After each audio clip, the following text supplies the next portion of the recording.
Do you want to be a designer or do you want to build a brand? And there's different behaviors if you're just trying to be a designer. You just operate differently, you market differently, how you get success translates differently.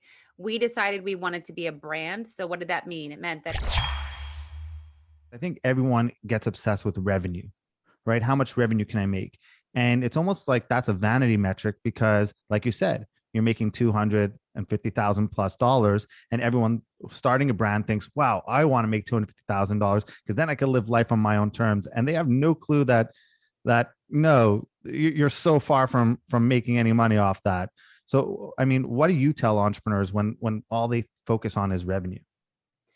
I tell them now something very different, related to lessons I learned. So just plain old, like if we just take it simple, you're lucky if you net 10% of all that because 250,000, half of it goes to production costs.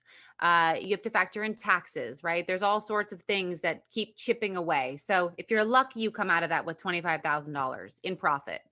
Then add New York City to it, that doesn't buy you much in New York City as far as rent and food. In fact, I lived on $23,000 a year for many years, and it's almost impossible to like, I ate ramen and still, I'll never forget Con Ed sitting outside my door saying, "We're not leaving until you give us a check." So Hmm. it does not go far in New York City. So I think what I tell people, we hit an inflection point in 2009 where it was like, do we go big as a brand and just who cares about a profit? Lots of brands were doing that. They were growing big. It looked sexy. Ooh, we're $1 billion. Or do we stay smaller and still grow, but profitably? We chose the big, sexy unicorn status. And you are pumping money that you don't have or other people's money that you don't have into a business where you're crossing your fingers and you're saying, if we get there, then we get the pot of gold at the end of the rainbow. And every decision we made as a company was factored around that. And then one very fine day, as we were getting all like excited about what our value was, every single investor we turned to said, "Are you profitable?" Hmm. No. Oh, well, we're only looking for profitable companies now. And so it was like turning the Titanic around to say, okay, how do we restructure the company to be profitable? So I say to any new entrepreneur, please make sure that you have product market fit. Please make sure that you have people that demand and want your product. Please make it profitable. I know it's sexy to be on the cover of a magazine, but it's not so sexy when you basically are answering to the people who invested in you and what they want to do. And it's not sexy when you own 2% of your company, as some big founders do who are on the cover of magazines. It's a lot sexier to say, we own the majority of our company. We control its destiny. We can pay ourselves well. We can live a nice lifestyle. So it's taken 10 years to right that wrong. And I think, just beware. It's not all about what you see and what that means from the inside. I agree. I have a follow up on that for the small businesses that are listening right now. Advertising is super important, right? So it's an investment they need to make that they may not get anything out of, especially when you're proving a concept, especially when you want to test the market to see if there's a fit for it. How important is building a brand when it comes to success of your business or other business, or when you talk to entrepreneurs building businesses?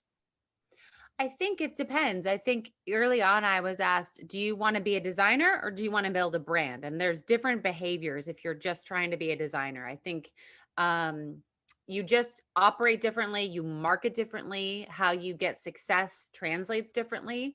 We decided we wanted to be a brand. So what did that mean? It meant that I was at the helm of the brand, but that we're not just about the designer.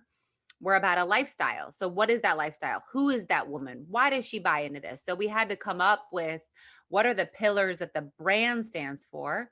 What are the where's the Venn diagram where I intersect into that? And so I think that depending on what you're building, a customer, no matter what, wants to know that the brand they're associating with means something more than just the product. You have Supreme. People go nuts for that brand. They can slap that label on a band-aid and people will buy it because of what Supreme means to them. So when you figure out what do you mean to the customer, that's when you can start building a brand around what those values are. And so for you, how hard is it when it comes to building a brand around your name? Because you must be, I guess, when you have employees working for you and you're not involved in the day to day, and something gets put out or something gets done, it's your name ultimately that gets out there. It's a brand. Your name's now a brand, but it's still you. How do you, I guess, intervene when it comes to things like that? So I had to go through some cognitive dissonance with separating myself from the brand. I think when you have the right people in place, and we didn't for a long time, I'll never forget, a store came in and they wanted a laptop bag that said nerd alert on it. And I said, that's disgusting. And I would never do that. And our president at the time said, do you want the order for 5,000 units or not? Do you want me to go back and say we didn't make our numbers because we didn't do this? And I was like, whoa, I don't want that load. Okay, put nerd alert on the bag and let's see if it sells. Right. And so that's a really tough thing to swallow, that you said yes to that and you let it happen and it doesn't tie back to the brand at all. Currently, we have an incredible woman at the helm and I can trust that she makes the right decisions.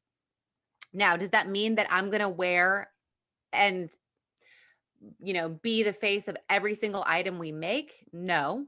But a friend of mine, said this brand at the highest is you, and it becomes the most diluted version of you at the most commercial part of it.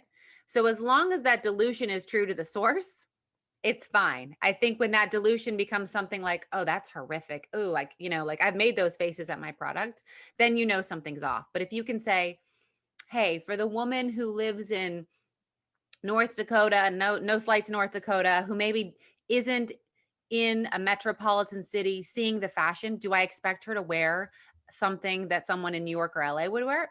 Not really. So what is that diluted still piece of the brand that still means something to her? Is it an earring? Is it a sweatshirt, right? And does it still have my stamp? Then great. So going back a second, when you said, you got started in New York, and New York's a tough city. A lot of designers move to New York in hopes of making it. Yep. So I guess what made you stand out in your mind? What do you think differentiated you from all the people who come in there with hopes and aspirations that don't see it to fruition? I think the two biggest and most important things that you have to have as a skill set is the ability to ask for help, the ability to network and rely on people that are in this sphere to help you, and the ability to persist. We've had more holes in our boat than I've ever cared to imagine. Instances where you're just like, you cannot make this shit up, and people would run from those. Any normal person would run from some of the challenges we've had, and we just keep going. We say this is just a barrier that we will overcome. And I think that I very quickly realized the power of whether it's 6 degrees or whether it's the power of 6 degrees of separation, or the ability of, oh, she knows someone who knows someone, and leaning on that, because I didn't know anyone when I moved to New York. I had this shoddy little website that would like say fashion parties when they were, and I'd go to them with my business cards.